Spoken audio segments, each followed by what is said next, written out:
Subscribe now and press the bell icon. Never miss an update. दो हिंदुस्तान बन रहे हैं, एक अमीरों का हिंदुस्तान और दूसरा गरीबों का हिंदुस्तान। और इन दो हिंदुस्तानों के बीच में खाई बढ़ती जा रही है। आपने भी देखा होगा, अभी दो स्पीकर्स ने बात की, मगर आपने ये नहीं कहा कि रोजगार ढूंढने के लिए उत्तर प्रदेश में, बिहार में रेलवे की नौकरी के लिए वहां के युवाओं ने क्या किया और क्या हुआ, इसके बारे में आपने नहीं बोला। गरीब हिंदुस्तान के पास आज रोजगार नहीं है। रेजिडेंशियल एड्रेस में बेरोजगारी के बारे में एक शब्द नहीं। और पूरे हिंदुस्तान में आज हिंदुस्तान का युवा रोजगार ढूंढ रहा है। हर स्टेट, उत्तर प्रदेश, बिहार, सब जगह हिंदुस्तान का युवा एक ही चीज मांग रहा है, रोजगार मिले, और आपकी सरकार नहीं दे रही। आपको मैं आंकड़ा देना चाहता हूं, इस पिछले साल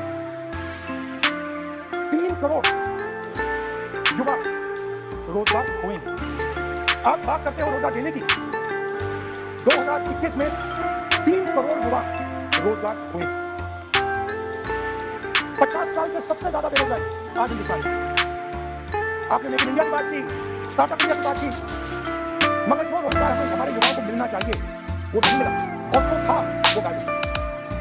और ये सच्चाई है, और इस सच्चाई को आप ही पहचानते हैं, क्योंकि आपने भी अपने भाषणों में रोजगार के बारे में कुछ नहीं कहा। कितना रोजगार पैदा किया गया है, किस प्रकार किया गया है, उसके बारे में आपने नहीं कहा, और आप बोल भी नहीं पाए, क्योंकि अगर आप बोलेंगे तो हिंदुस्तान का युवा आपको देख के कहेगा ये मजाक है। तो ये स्थिति पैदा कैसे हुई? ये दो हिंदुस्तान पैदा कैसे हुई? रोजगार स्मॉल और मीडियम इंडस्ट्री और जो हमारा इनफॉर्मल सेक्टर है उधर बनता है। लाखों करोड़ रुपया आपने उनसे छीन कर हिंदुस्तान के सबसे बड़े अरबपतियों को दिलवा दिया। आपने पिछले 7 साल में अनऑर्गेनाइज सेक्टर और स्मॉल और मीडियम इंडस्ट्री पर एक के बाद एक आक्रमण किया। साथ ही करूंगा, मैं साथ ही भी करूंगा, मैं अपने भाषण में अंत में 60 साल की बात करूंगा आपको खुश करने के लिए। आप कहना चाहिए, मगर असंगठित जो सेक्टर है उस पर आपने आक्रमण किया। कैसे किया? नोटबंदी, गलत जीएसटी और कोरोना के समय जो सपोर्ट उनको देना था आपने नहीं दिया। नतीजा क्या हुआ? कि आज 84% हिंदुस्तान के लोगों की आमदनी घटी है और वो तेजी से गरीबी की ओर बढ़ रही। यूपीए की सरकार ने, आपने पूछा 7 साल की बात आपने कही, यूपीए की सरकार ने 23 करोड़ लोगों को गरीबी से निकाला था 10 साल में।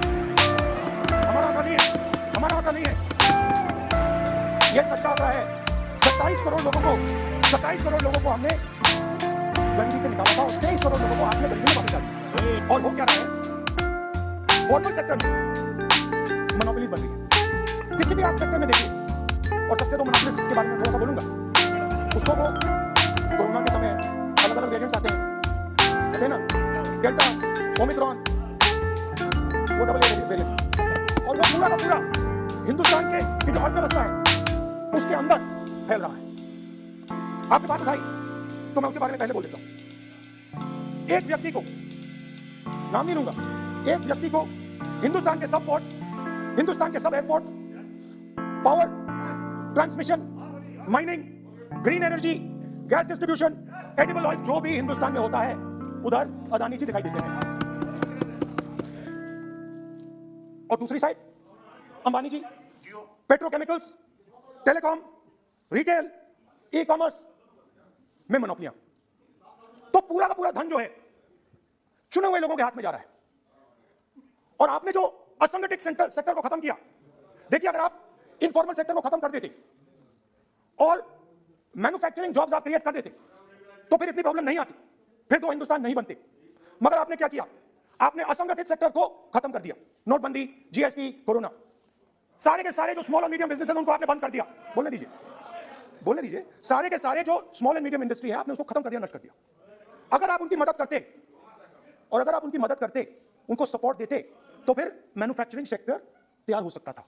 मगर जो लोग आपका मैन्युफैक्चरिंग सेक्टर बना सकते थे उनको आपने खत्म कर दिया। तो आज हिंदुस्तान में आप मेड इन इंडिया की बात करते रहते हो। मेड इन इंडिया हो ही नहीं सकता आज। बात खत्म हो गई है, क्योंकि मेड इन इंडिया वाले हैं कौन? मेड इन इंडिया वाले स्मॉल मीडियम वाले हैं, उनको आपने खत्म कर दिया। मेड इन इंडिया वाले कौन है? असंगठित लोग हैं, उनको आपने खत्म कर दिया, हटा दिया, परे कर दिया। मेड इन इंडिया नहीं होने वाला है। अरे भाई, मेड इन इंडिया करने के लिए स्मॉल और मीडियम इंडस्ट्री को ही बड़ा करना पड़ेगा। बिना स्मॉल और मीडियम इंडस्ट्री को सपोर्ट दिए मेड इन इंडिया हो ही नहीं सकता है। और अगर आप पूछते हैं तो मैं आपको बताता हूं, मैन्युफैक्चरिंग जॉब्स की अगर हम बात करें तो मेरे पास आंकड़ा है यहां पे, पिछले 5 साल में मैन्युफैक्चरिंग जॉब्स 46% कम हुए हैं। 46% drop in manufacturing jobs in India. Why? Because you have destroyed the unorganized sector. Why? Because you have destroyed MSMEs. That is why you are focusing completely on 5 or 10 people. I don't have a problem with that. I don't have a problem with big industry. Focus on them. That is the reality. और हो क्या रहा है? तो हिंदुस्तान बन रहे हैं, आप यहाँ पे भाषण देते रहते हो, नया Hindustan, new India, make in India, और कौन से नारे हैं? Startup India. आप ये बोलते रहते हो और देश में बेरोजगारी फैलती जा रही है। और आप ये मत सोचिए कि ये जो गरीब हिंदुस्तान है जिसको आप बना रहे हैं, ये मत सोचिए कि ये चुप बैठा रहेगा। ये मत सोचिए कि ये चुप बैठा रहेगा, ये चुप नहीं बैठा रहेगा। इस हिंदुस्तान को सब कुछ दिख रहा है। इस हिंदुस्तान को दिख रहा है कि आज, सुनिए, इन लोगों को दिख रहा है कि आज, ये आंकड़ा आप सुनिए, ये आपकी सरकार की देन है, ये आंकड़ा अच्छी तरह सुनिए। इस गरीब हिंदुस्तान को दिख रहा है कि आज हिंदुस्तान के 100 सबसे अमीर लोगों के पास हिंदुस्तान के 55 करोड़ लोगों से ज्यादा जायदाद है। बात समझिए, 10 लोगों के पास 40% हिंदुस्तान से ज्यादा धन है। 10 लोगों के पास। ये कैसे हुआ? ये आपने किया, ये नरेंद्र मोदी जी ने किया।